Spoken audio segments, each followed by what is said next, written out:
কেন বাঁচবে না? 10% ডাক্তার যখন দিচ্ছে, আমি এগুলো অবজারভেশনে ছিলাম, ওকে এর আগেও মারতে চেয়েছে। সে জানে এটা করার পরে তাকে নিয়ে আবার খুন করার জন্য তারা কাজ করবে। ও জেনেও সে বাংলাদেশের মুক্তির বার্তা দিয়ে গেছে। সেই নূরকে কেন্দ্র করে এই বাংলাদেশ আবার ঐক্যবদ্ধ হবে।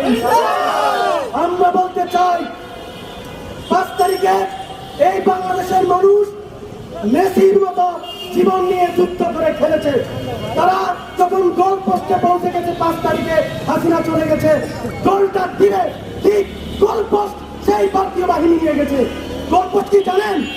ইন্ডিয়ান সরকার। আপনি এই গোলটা হচ্ছে অন্তর্বর্তীকালীন সরকার, সরকারটাই তো ভারত নিয়ে গেছে। এই সরকারের উপদেষ্টা কি আমাদের? এই শারমিন মুর্শিদ কি বিপ্লবের প্রতিনিধিত্ব করে? মুস্তফা সরোয়ার ফারুকী বিপ্লবের লোক, নূরজাহান বিপ্লবের লোক, শেখ মুজিব বলেন না কেন?